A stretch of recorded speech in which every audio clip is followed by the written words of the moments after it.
Oi, boa tarde.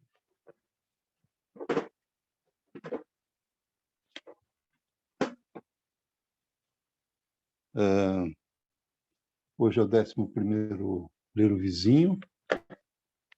Nós estamos mais ou menos tentando fazer a coisa ao ar livre, por já ter dado certo da outra vez, que nós fizemos na Augusto Severo. Então, nós estamos tentando reproduzir aqui, mas parece que está dando um pouco sombreado aqui. Bom, então, para reprodução em 5/12, primeiro domingo de dezembro, às 16 horas, pela Pinacoteca Benedito Calixto, pelo YouTube. O Ler o Vizinho remonta à oficina de capa artesanal de livro acontecida junto aos alunos da Escola Estadual Santa Cruz dos Navegantes. Isso na década 10 desse século atual, né? Advinda de contato superficial com o morador dali por ocasião da pintura da Fortaleza de Santa Cruz dos Navegantes, do Canal da Barra.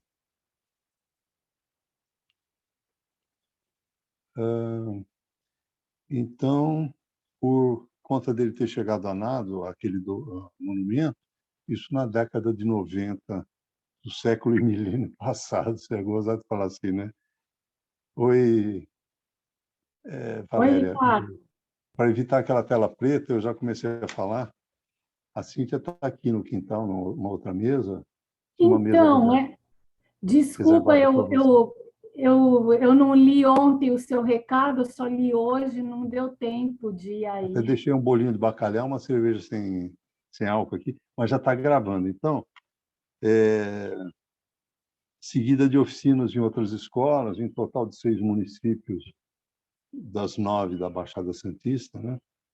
O movimento Acervo dos Escritores Santistas aglutinou os autores junto aos exemplares de suas obras na Biblioteca Mário Faria, na Municipal, né?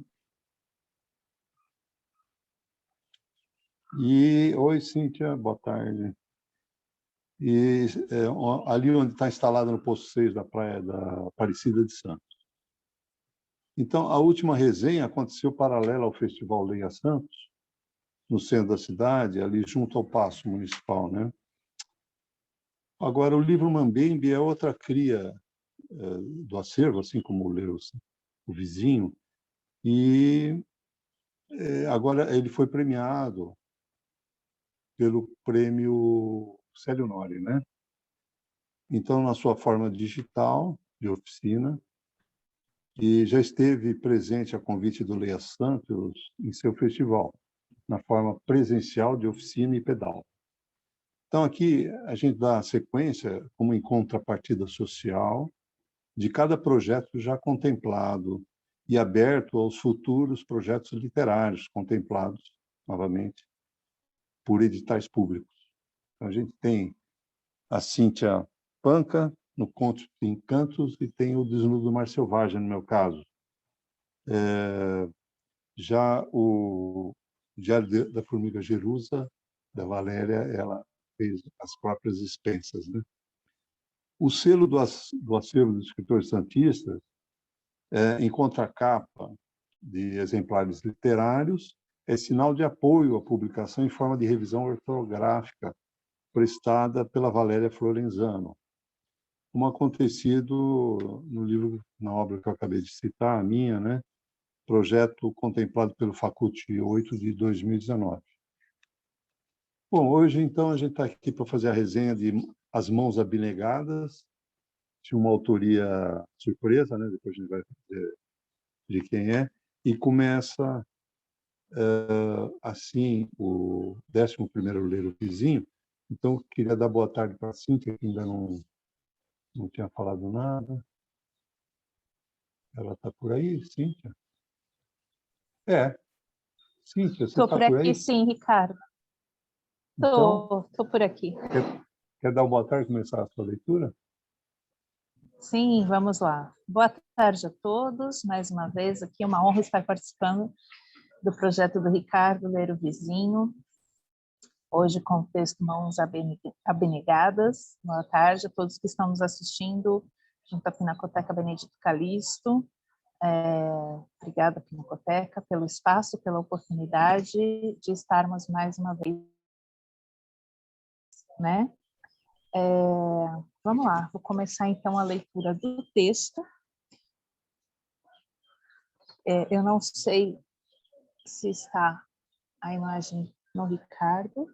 Ah, a Valéria está por aí. Boa tarde, Valéria. Não tinha te visto, estou te vendo agora. Então, eu vou começar a leitura aqui. Ando percebendo mudanças abruptas em meu corpo. Elas se instalam ferozmente e não me dão fôlego, nem mesmo para questioná-las.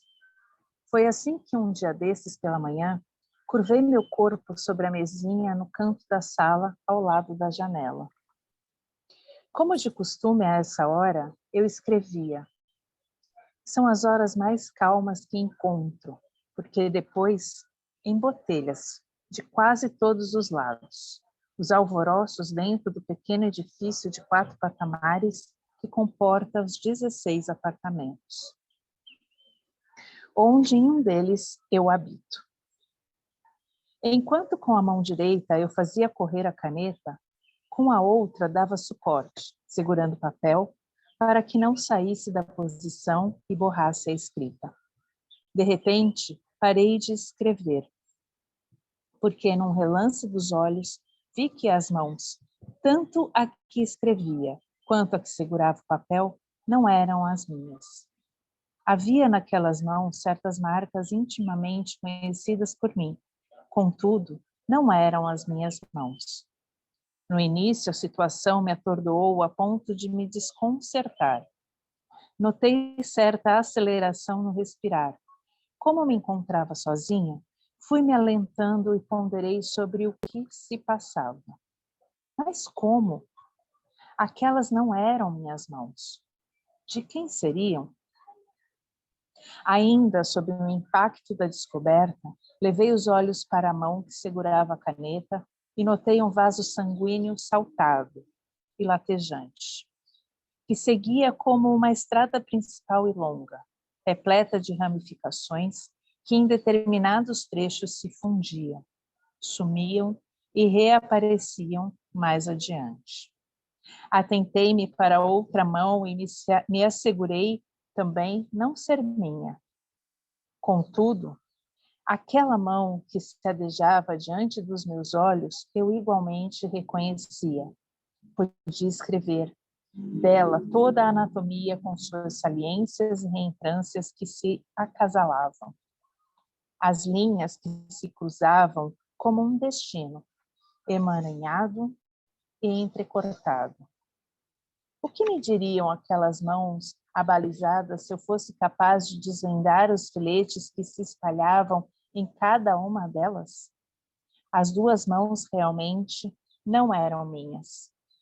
Passei a ver os detalhes como o formato das unhas e os sinais que vieram com o tempo. Eu não podia mais ignorar. Aquelas mãos não eram as minhas, mas eram as mãos de minha mãe. Espalmei-as e caminhei nos traços de cada uma delas. Vislumbrei outras marcas fortes, manchas grandes, outras fundas e algumas pequeninas, disfarçadas e finas. Como eu poderia estar escrevendo com aquelas mãos que não eram minhas, que eram de minha mãe? Imaginei, então, que as mãos de minha mãe poderiam ser agora minha herança. Com elas eu escrevia, fazia bolo para os filhos quando me visitavam. Também com elas segurava ao colo os netos, 1, 2. Fechei os olhos e levei as mãos à cabeça. Tive a mesma percepção de quando os dedos se entrelaçavam em meus cabelos e acarinhava-me como costumava fazer. Sentávamos uma ao lado da outra. Ela ia se ajeitando até que suas mãos alcançassem minha cabeça. A minha cabeça logo pendia e o mundo se apagava por instantes. Impossível esquecer tais afagos. E agora que eu tinha herdado o legado de minha mãe, aquelas mãos, nada mais ia me faltar. Com as mãos de minha mãe, o mundo era melhor.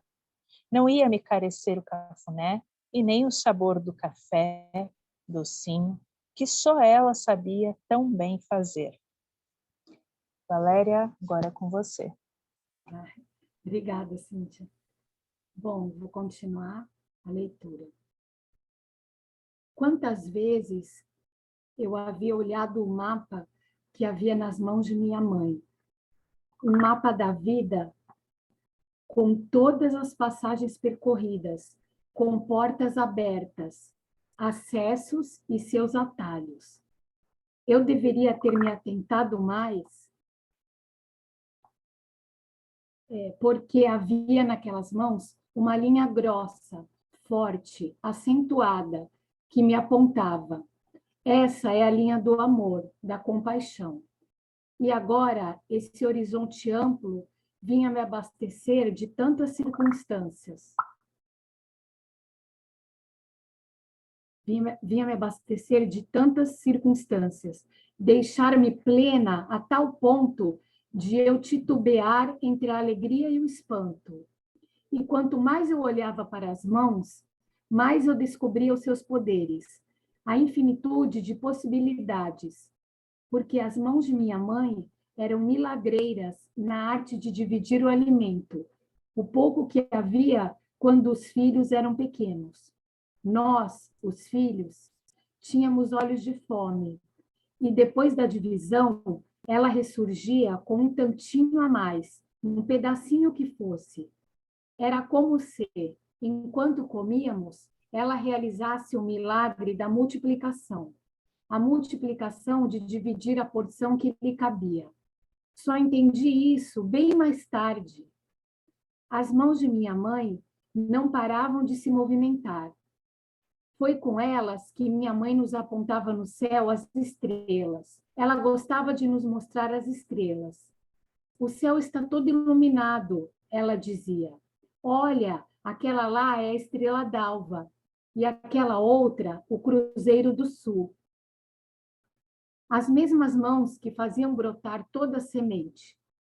Nas bordas da casa, as flores se exuberavam, principalmente as roseiras.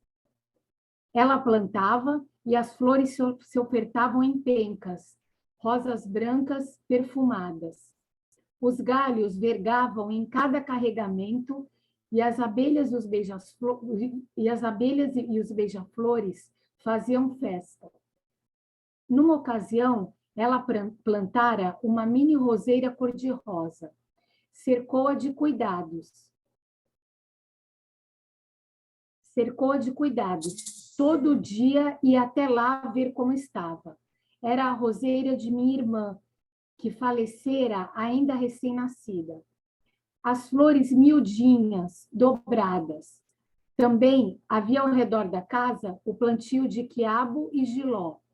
A satisfação em apanhar no pé o que ela vira em semente vingar e virar alimento. No casebre de madeira e telhado de zinco, a chuva atravessava.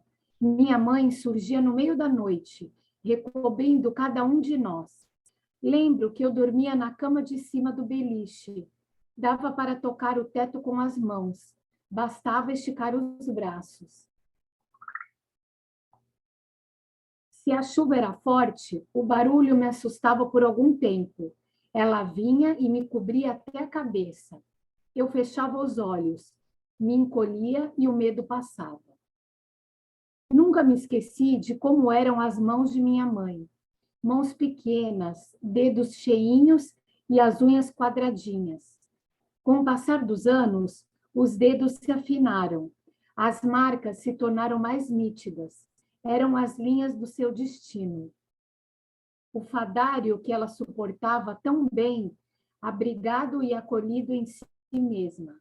o gráfico de sua estrela, a mesma que a guiou e se fundiu à minha. Vivo dessas realidades que se ocultam nos gestos que me tornam mais e mais, que me tomam mais e mais. A mulher de mãos abnegadas, dadivosas. Ergui as mãos e fiz uma cortina com elas diante os olhos. O sol atravessou a janela e veio encontrá-las. Os dedos se banharam de um amor amarelo brilhoso e quente. A luz se entremeou. Eu fiquei ali, virando as mãos. Ora para as palmas, ora para os dorsos. A claridade me acudiu de uma ternura clara e durável. Voltei para a escrita. Com o corpo arqueado sobre a mesa, busquei a composição e deixei que as mãos deslizassem sobre a folha. Aceitei as palavras que desceram ao papel e que se espalharam para enfeite das retinas. Aquelas mãos bem-aventuradas estariam para sempre comigo, e para senti-las, bastava que eu desobrigasse meus gestos, deixasse-os livres em movimentos soltos, porque as mãos de minha mãe eram agora minhas também.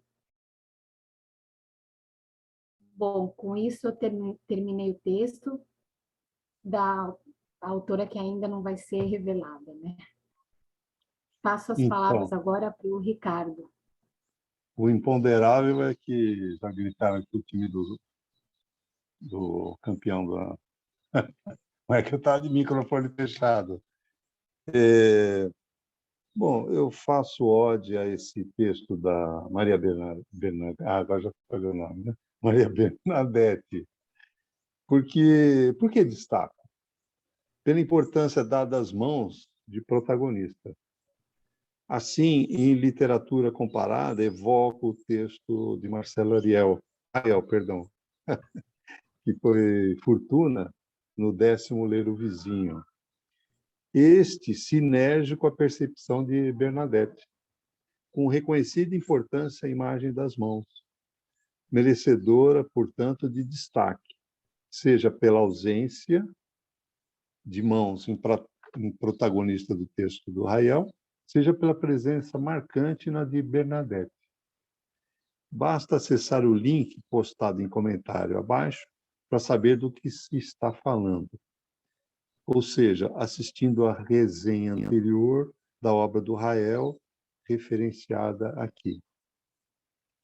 Isso faz contraponto à desimportância imerecida às mãos, essa perceptível em texto de sucesso. Assim, que sono maravilhoso, jamais sono algum o refrescara tanto, nunca se sentira tão novo, tão rejuvenescido. Ou, quem sabe, talvez tivesse morrido, perecendo, para ressuscitar logo depois sob um aspecto diferente? Mas não, ele se reconhecia a si mesmo, reconhecia as mãos, os pés, o lugar onde se encontrava. Reconhecia a esse eu no seu âmago, a esse Siddhartha, homem teimoso, esquisitão. E, todavia, era um Siddhartha modificado, renovado, surpreendentemente refeito, desperto, alegre, curioso. Hermann Hesse em Siddhartha, e-book, página 96. Em disputa reza ao chão, em termo vulgar, eu diria uma nega de 3, entre as 3, né, do Hermann Hesse, do Rael e da Bernadette. Fica fácil perceber que, independe de qual seja o gênero do autor, há enfoque sobre a utilidade da mão, esta tão universal para os humanos, com seu polegar opositor, este que nos diferencia dos demais mamíferos com suas simples patas. Essa seria a minha resenha. Na ordem, a Valéria acabou de falar, talvez fosse a Cíntia, então.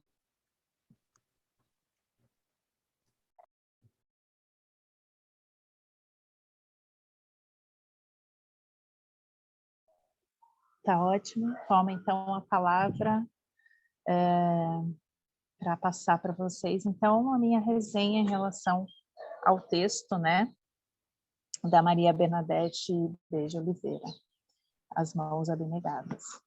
Bom, o que eu tenho hoje para trazer sobre esse texto é que, do meu ponto de vista, a própria escritora, nesse caso, ela é a personagem, né? Trazendo aí a sua percepção, uma interessante percepção, né? Ao desenrolar toda a história, né? Através da observação de suas próprias mãos. Mãos que remeteram, do meu ponto de vista, né? A mãe dela e a mim, né, Cíntia, como a verdade. Na verdade, como mãe. Verdade sobre quem somos e como nos permitimos ser, né, dentro de uma realidade. E aí eu trago que a mãe geralmente, né, traz uma característica de ser atenciosa, compassiva, amorosa, e eu percebo muito isso na narrativa da autora, né? Essa amorosidade, as boas lembranças que ela traz daquelas mãos, né, da mãe. E do meu ponto de vista, o que o texto trouxe, né, a mãe como verdade, me remeteu lá para o Rio Ganges, né, na Índia, que eu tive a oportunidade de visitar e de me banhar em março de 2020, e que é muito conhecido como a Mãe Ganga, né? E que é assim um símbolo, né, da grande fé, e também desse retrato maternal, amoroso, e o Rio Ganges, né, a Mãe Ganga, ela também tem esse poder da compaixão, do conforto. Ela é tida como uma provedora de bênçãos também, né, para os seus filhos. E eu percebi isso muito intrínseco no texto da Maria Bernadette, né? Então, dentro ainda dessa tradição indiana, da cultura indiana, quanto ao Rio Ganges, né? Esse cuidado materno ele pode levar a um lugar livre de tristeza, de medo da velhice e da morte, né?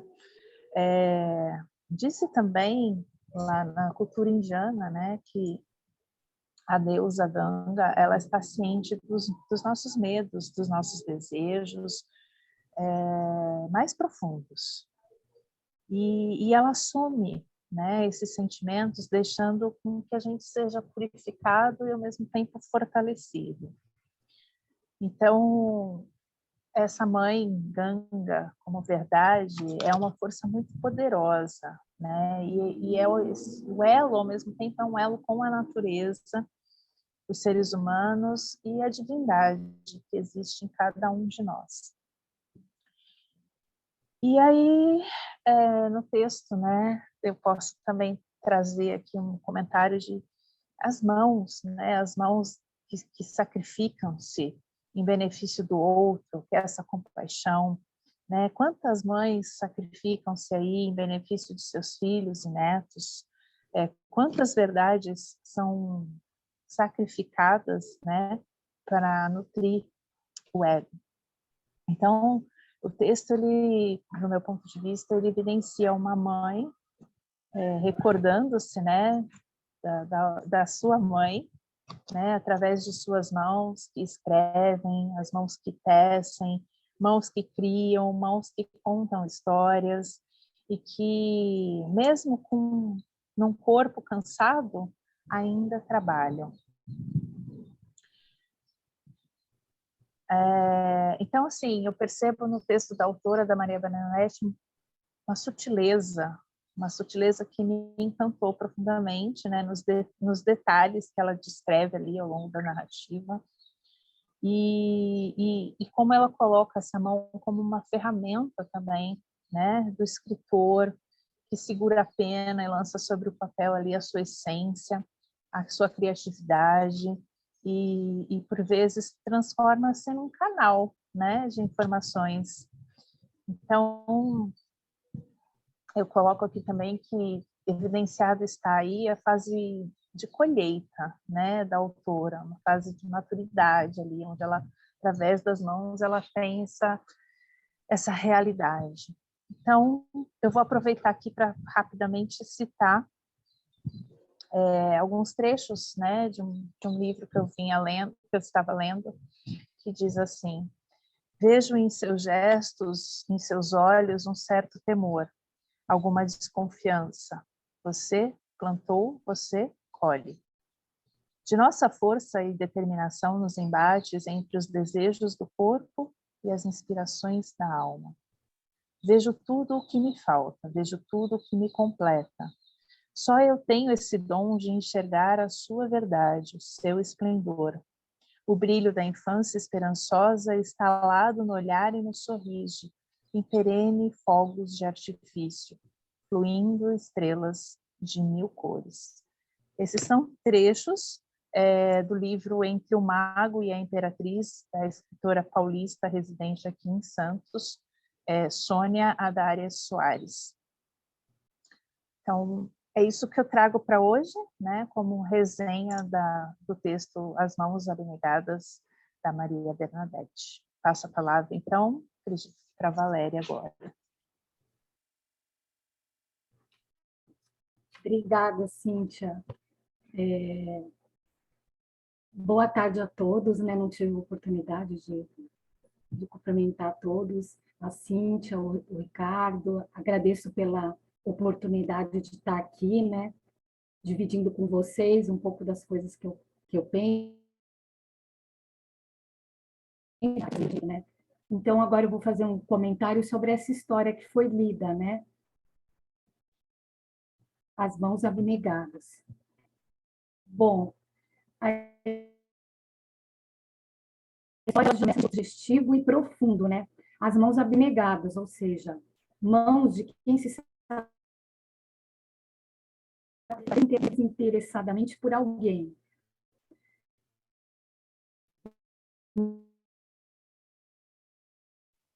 Talvez seja bom tirar o vídeo para melhorar o áudio, porque acho que está fraco e está picotando o som, Valéria. Na história, a narradora apontando que tem notado mudanças abruptas, inesperadas,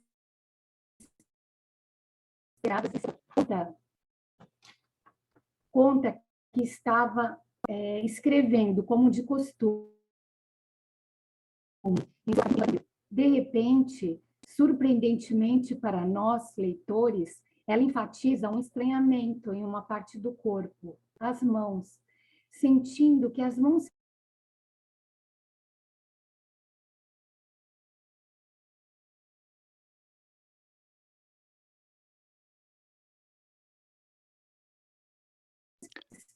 Melhor só deixar o áudio e tirar o vídeo, Valéria. levasse um objeto, algo que não... Não, porque está picotando o som, então é melhor tirar o vídeo e deixar o áudio para ver se dá uma potência maior. Está picotando. Ah,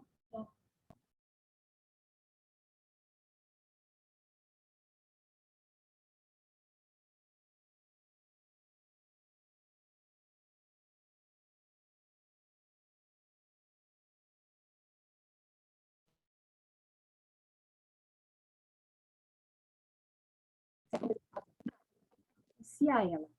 Então, ao analisar os detalhes das mãos, concluiu que as mãos não eram dela, eram de sua mãe. Percebemos aqui uma fusão. Tá bom, pode continuar. Oi, estão me ouvindo? Sim, pode. Percebemos aqui uma fusão entre as mãos da narradora e de sua mãe. A partir da visão das mãos, ela sentiu que eram da sua mãe, o que desencadeou uma série de crescimentos e sentimentos bons entre ela e sua mãe. Lembrou-se do que as mãos da mãe faziam, o cafuné, o café, a divisão e a multiplicação dos alimentos. também apontavam para o céu para mostrar as estrelas e faziam brotar toda a semente, além de cobrir a filha quando esta se assustava com as gotas da chuva que batiam no teto. Ao observar suas mãos e identificá-las com as mãos de sua mãe, a narradora conseguiu sentir com mais força o amor por ela e compreender mais suas atitudes, concluindo que a mãe possui mãos abnegadas e dadivosas. Após todo esse processo de observação e identificação e fusão com a mãe, a narradora sentiu em si todas as qualidades da mãe, o que deu a ela muito mais força para viver. Ela sentiu força por descobrir que as mãos da mãe estariam sempre com ela. Bom, basicamente era isso que eu tinha para comentar, né? Analisar um pouco, né, esse belo conto, né? E agora eu passo a palavra, creio que para o Ricardo, né? Então, como eu citei várias obras e meio que não a da Maria Bernadette, eu pego um trecho aqui, que foi o finalzinho, pela Valéria Lido. Os dedos se banharam de um amor amarelo brilhoso e quente. A claridade me acudiu de uma ternura clara e durável. Voltei para a escrita. Aceitei as palavras que desceram ao papel e que se espalharam para enfeite das retinas. Aquelas mãos bem-aventuradas estariam para sempre comigo e para senti-las. Então, dar voz às mãos, trazendo-as de vulgarizado uso, ou comum uso, melhor dizendo, para tão expressivo protagonismo, eu acho que é a grande sacada da Maria Bernadette, né? Tinha entregue meu livro, meu texto, Desnudo Mar Selvagem, para o Rael, e ele teve a percepção de me fazer uma observação. Porque o navio adentrava o Canal da Barra sem mais nem menos, e eu não fixei nesse momento, né?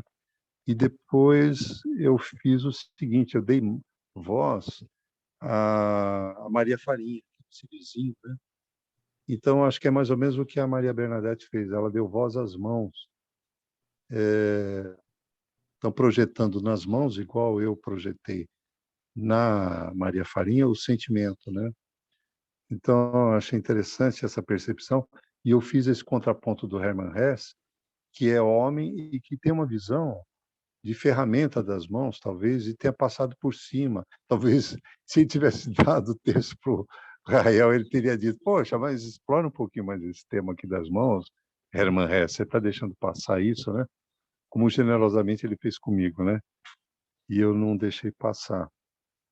Então,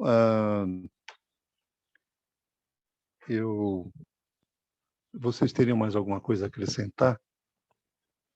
Cíntia?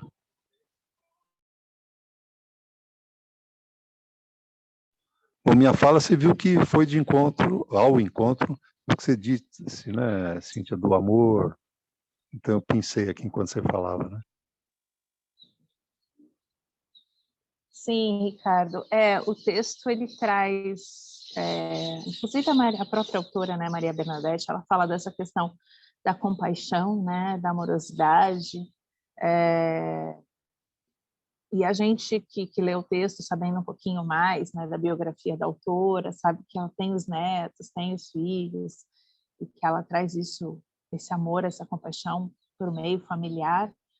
É bem bacana, né? E você trouxe esse olhar também, e assim como me tocou, né, essa questão da deusa Ganga, do rio Ganges, que também traz, né, essa historicidade, essa cultura do amor, da compaixão. E aí eu vou, então, aproveitar para falar, né, do conto de Encantos, que está aqui, que é a minha obra recém-publicada pela Lei Aldir Blanc, junto com a Prefeitura de Santos, no concurso Miss que tinha, né? Que fala justamente também dessa questão do amor, né? Em alguns contos tem uma indagação do que é o amor, se você sabe o que é o amor. Em alguns contos traz também a questão da compaixão. de você colocar-se no lugar do outro, né? Tem um dos contos, uma das fábulas, que é a da elefanta e do gato, ali fica claro essa relação, né, de compaixão com o outro, de ajuda, de solidariedade, né? Que eu acredito que tudo, esses sentimentos, né, essas questões, de certa forma, elas compõem uma verdade, como eu trouxe, né? É uma verdade que a gente pode chamar de mãe, que está aqui, né, dentro de cada um de nós. Então, quem ainda não leu também o Conto de Encantos aí, aproveita. E acho muito bonito quando a Valéria trouxe isso, né? Que a autora traz, né, da escrita, de deixar que caia ali no papel, que derrame sobre o papel. E eu acho que o escritor tem muito disso, né? Dessa inspiração dentro da sua verdade, deixar que transcorra mesmo através de suas mãos ali para o papel, para que toque o coração, né, dos leitores. Porque se a gente não tocar, nós escritores, não tocarmos o coração dos leitores, não adianta, né? Não tem porquê da gente continuar escrevendo. Tem essa troca, né? Um precisa do outro. O escritor precisa do leitor, o leitor, de certa forma, precisa do escritor.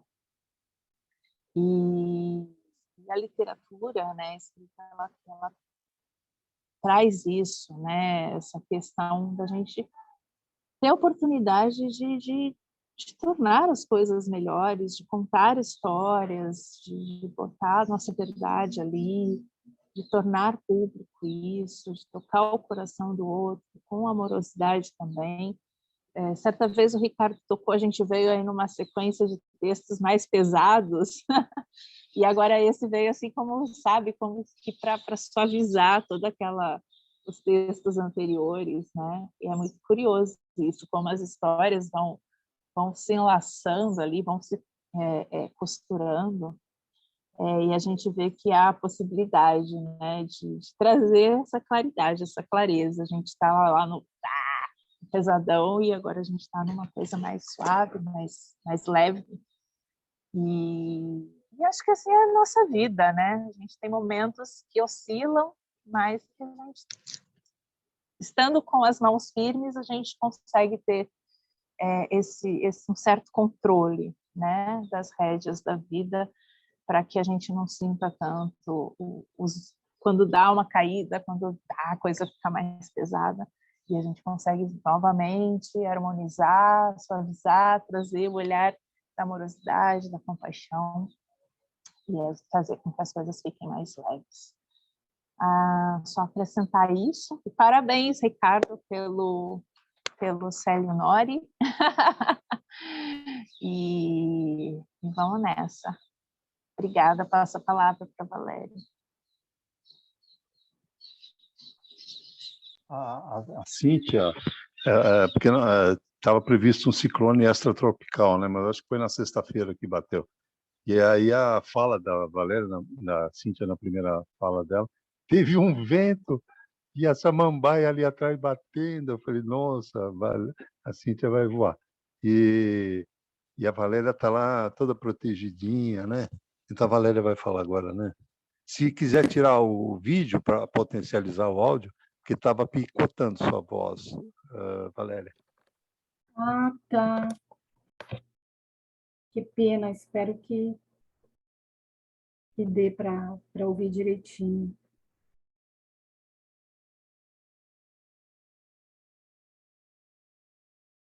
Bom, tudo, né? Porque... Quer acrescentar alguma coisa, Valéria? Sim, eu gostaria, sim. Eu queria falar um pouco sobre o que me tocou nesse texto, né? Um texto que mexe bem com o emocional, né, da gente, toca a gente de uma maneira bem positiva.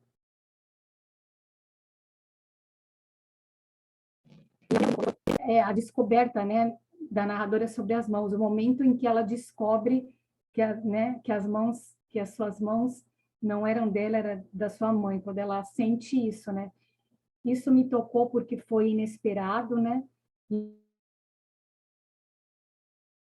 E foi primeiro uma ligação entre a mãe e a filha, né? Por meio das mãos, o sentimento da filha pela mãe pôde se tornar mais real.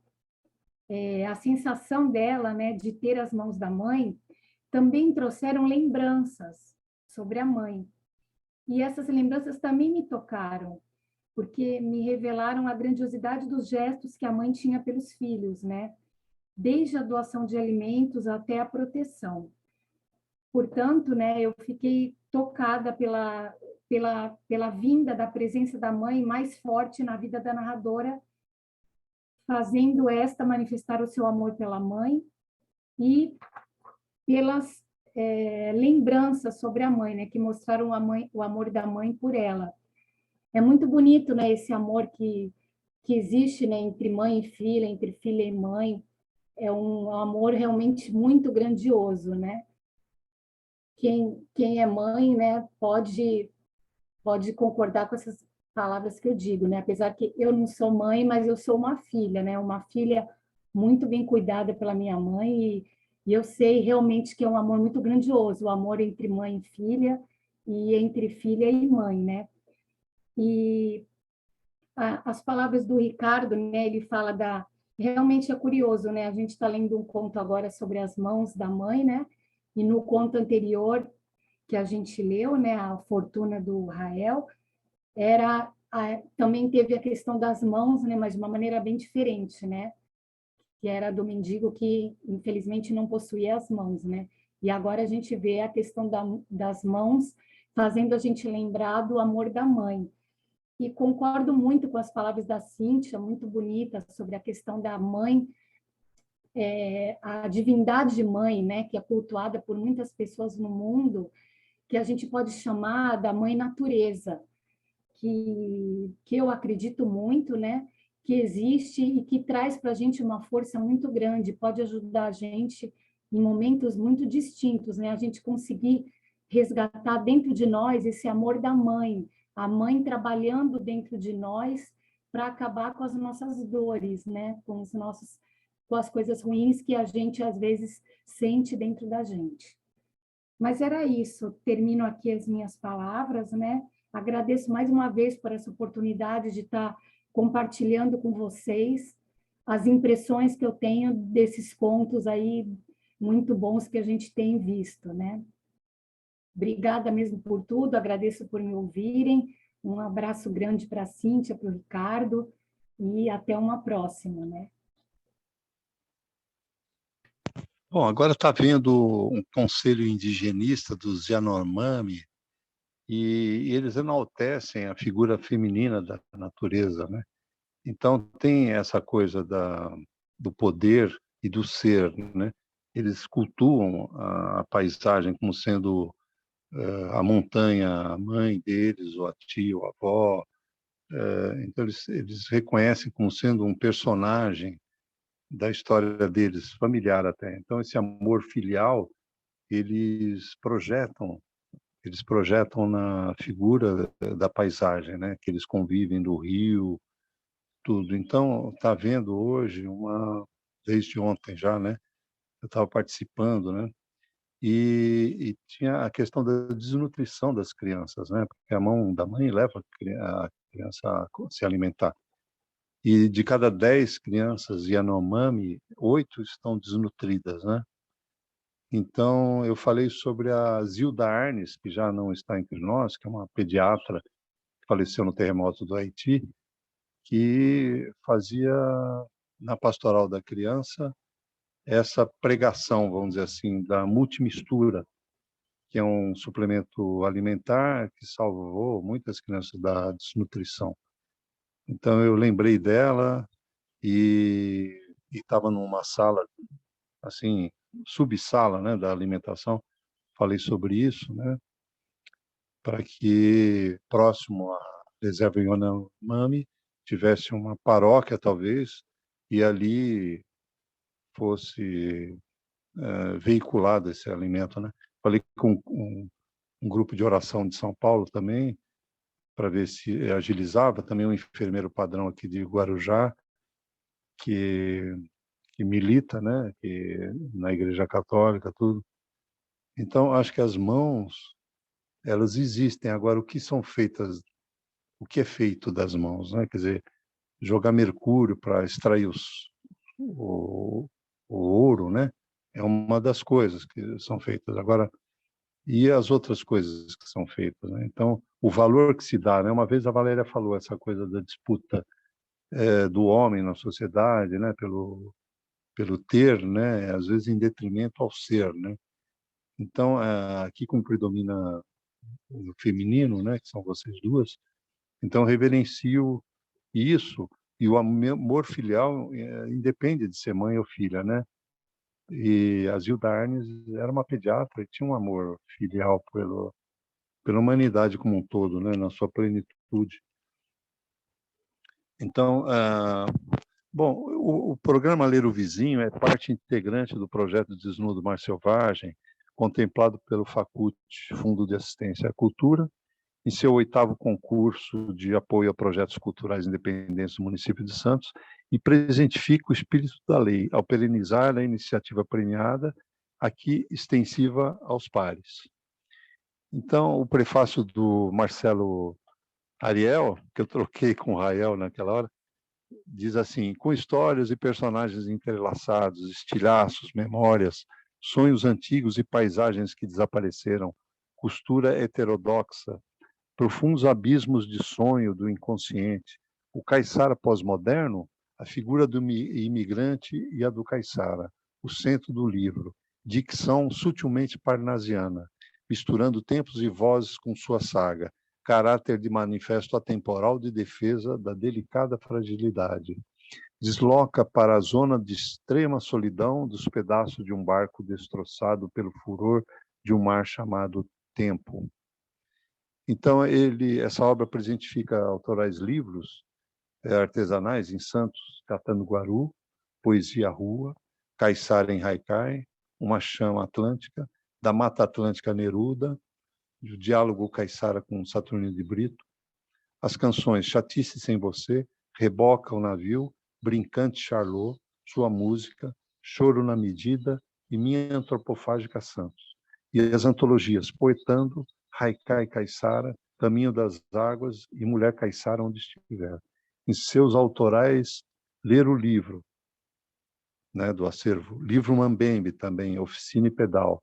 E em coletivo, na Concha Acústica, Aquário, Biblioteca Mário Faria, Pinacoteca Benedito Calixto, e escolas municipais e estaduais da região, e Museu de Pesca. Então, nós tivemos em várias escolas, né, dos municípios vizinhos e até daqui também. Então, a Unidade Escolar Padre José de Anchieta, em 1º de maio de 2016. Tivemos na Escola Silvia Marasca, em 3 de junho de 2016. Isso acho que aí tem aí. Em Mongaguá, em 5 de agosto de 2016, na Escola Estadual Professora Araci da Silva Freitas. Em 3 de setembro, na Escola Estadual Outoniel Junqueira, em Peruíbe. E tivemos no Restaurante Tertúlia, em Mulher Caiçara Onde Estiver, em março de 2017, com a presença do secretário da Cultura na época. Tivemos também na Concha Acústica Vicente de Carvalho, no palco Zé Los Machado, em julho de 2017. Tivemos no Museu de Pesca, em 15 de março de 2018. Ler o Vizinho na Concha Acústica, novamente, em 14 de julho de 2018. No Aquário Municipal, em março de 2019. Museu de Pesca, novamente, em março de 2019. Foi um itinerário feito no mesmo dia, ou no dia seguinte. Na Biblioteca Mário Faria, Tarquínio Começar de Novo, com uma performance do Charles Urbano, que personificou o Tarquínio, né, Esmeralda Tarquínio. Na Concha Acústica, de novo, em julho de 2019. comemoração do Dia do Escritor Santista em setembro de 2019, dia 15. É uma data memorável, a convite da Secult, né? Tivemos na Petit Verdot, em janeiro de 2020, com o Galeno Amorim, que foi presidente da Biblioteca Nacional, que agora, amanhã, começa o Congresso Internacional de Leitura, né? Às 10 da manhã de amanhã. Vocês acham isso no Instagram, do Galeno Amorim. Tivemos um aquário municipal em março de 2020, com alunos da Unidade Municipal de Ensino Pedro II. E depois nós tivemos essa sequência do Ler o Vizinho com a pandemia, né? O Diário da Formiga Jerusa, em março de 2020, da Valéria. Depois, isso antecedido pela da Cíntia, né? Que daí nós fomos convidados na forma de Ler o Vizinho, né? Então, eu proponho que a gente discuta se dezembro, porque às vezes a casa vai estar cheia, não vai dar para fazer, né? E vai ter familiares da gente tudo em casa. Talvez a gente devesse pular para janeiro agora, não sei. O que vocês acham?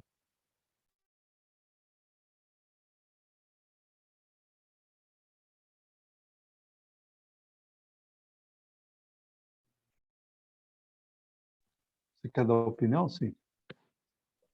Eu, por mim,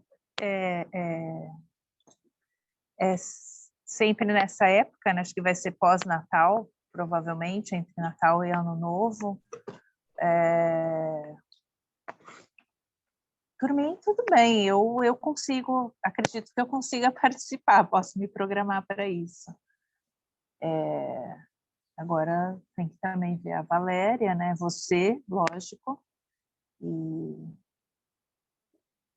bom, acredito que vamos nos falando aí, vamos sentindo como é que as coisas vão acontecendo.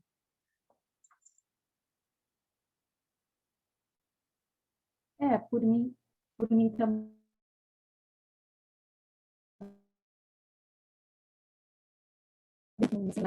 Para mim também é possível a participação, né, se tiver em dezembro. Não tem problema. Tá bom, então vamos tentar. A gente faz no último domingo do mês de dezembro para projetar no primeiro domingo de janeiro, às 16 horas. Então, a gente encerra por aqui. Eu queria agradecer. A gente está num ambiente aqui mais natural. A gente foi estimulado a fazer assim. A Valéria tem uma mesa para ela aqui em casa também. Eu guardei um bolinho de bacalhau e uma cerveja sem álcool para ela. Então, nós vamos rachar. Vai ficar um bolinho e meio para mim e para a Cíntia. E a Valéria, a gente guarda. Não, a gente compra de novo. Não vai guardar, não. Tá bom? Então, um abraço a todos. Bom final de semana. E até mais ver. Tchau. Tchau, tchau, boa tarde a todos. Obrigada pela audiência, obrigada pela participação. Obrigada, Valéria, um beijo, um abraço para você. Obrigada, Ricardo. Tchau, tchau. Obrigado a você. Obrigada.